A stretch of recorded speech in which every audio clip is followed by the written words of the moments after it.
Ladies and gentlemen, nongeye kwakira kuri YouTube channel yanjye ipaul, aho nkugezaho latest AI technology, computer tricks and useful website. Uyu munsi ndashaka kwereka my two favorite tricks in Excel zishobora kwihutishiriza akazi. Mu yandi magambo, niba wakoraga mu buryo bugutwara umwanya, tangira ukoresha uburyo ngiye kukwereka. Niba ari bwo bwa mbere ugeze kuri channel yanjye, ndagusabye fata isegonda rimwe ukanda kuri subscribe button, ubundi twigana utuntu twubwenge. Ntutaruke video kubera ko buri kantu ari ingenzi. Okay, let's get started.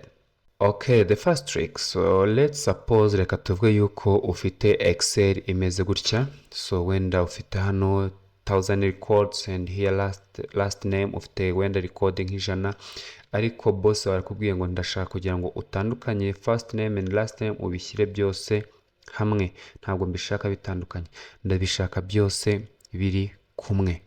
Hano hari uburyo bubirusha ukoresha, ugakora iyi full name like ukandika nzabarinda ja. Hano hari uburyo birusha gukoresha. Bwa mbere turakoresha formule, uburyo bwa kabiri ntibisaba formule, ubwo wahitamo weho icyo ushaka.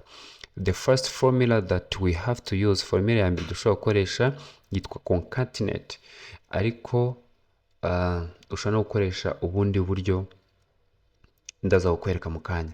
So icyambere turakora, turaza hano twandike equal, then dushiremo concatenate, ngiyi concat, then we click, then dufate uko dushaka concatenating. Text ya mbere ni nzabarinda, then dushiremo space, text ya kabiri ni ja, then dushiro dufunge parenthesis, then enter. So guys, you can see we have nzabarinda ja. So icyo ukora, raza hano scrolling down kugeza aho amazina yagarukiye, then you leave.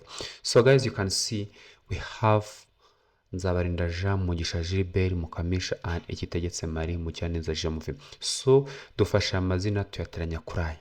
Okay, uburyo bwa kabiri rero bushoboka.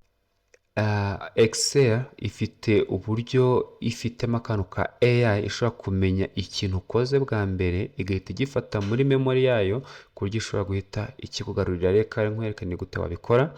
Uraza wandike iri zina rya mbere uko ushaka kubihuza. Tuvuge ndashaka kwandika nzabarinda gutya. Okay, niturangiza tuze hano scrolling tumanure. Urabona hose haje nzabarinda. Urabona kano kantu kari hano hasi autofill option, turakirika muri kano ga fresh kano hasi. I click, then nza kuri flash fill.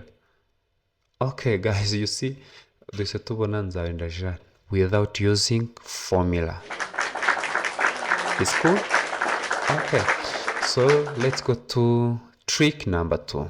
Uri umucuruzi cyangwa se ukora muri finance, ukora muri contabilité, cyangwa se ubwawe ufite ukuntu ukora ka business ku ruhande, cyangwa se ufite ukuntu ufite ahantu uhurira n'amafaranga kwa ufite kayo. Ushobora kuba ari projet uri gupanga mu rugo, ushobora kuba ari projet uri gukora, ushobora kuba ari business plan urimo gukora, then ufite akantu kameze gutyo. Ufite product, I have product, I have price per unit, ufite quantity, purchase, sales and revenue, kugira ndebe is there profit or loss. Hari uburyo bibiri nabwo ushobora gukora, ushobora kubona resulta ahangaha muri revenue mu buryo bubiri. Urahitamo nawe icyo ubona kikoroheye. Uburyo bwa mbere, twese abantu benshi bagiye mu ishuri cyangwa se abantu benshi uburyo bize, naho ufata sales minus purchase by using this formula. Utwandika equal this sales, ukaza muri set of like e kabiri, hano gakirikamo e2 minus d2.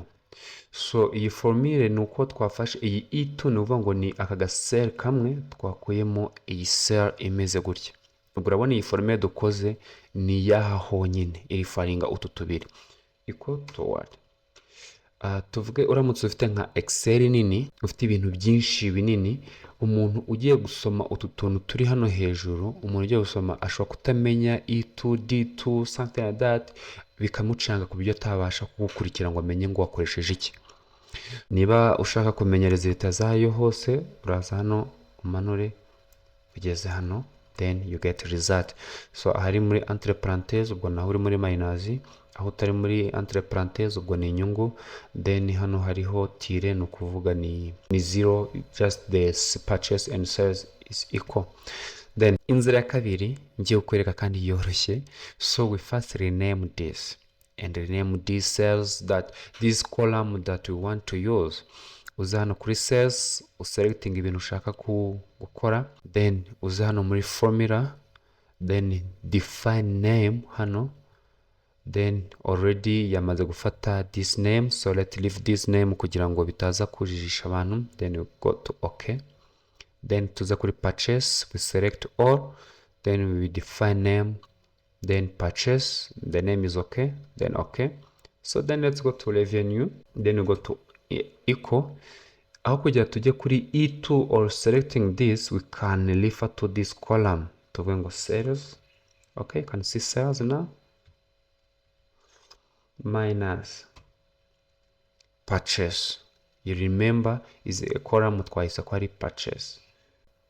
So guys, you can see whenever igihe twanditse sales iyi yose yahise iba selected, dushizemo purchase iyi yose iba selected. Bivuga ngo tugomba kubona resulta zihwanye n'aha hantu hose twagize gute twa selected. So let's go to okay. So guys, you see this one gives the result without these things of scrolling or whatever. N'umuntu aramutse akiritse hano kureba formula akoresha vote. Oh wow. So twafashe, you can see here, twafashe sales minus purchase, niyo byaduhaye this result. You get? Okay, so these are the tricks that I want to share with you. Nizo trick nashaka kubereka uyu munsi zibihutishiriza akazi. So thank you for watching. Bye bye.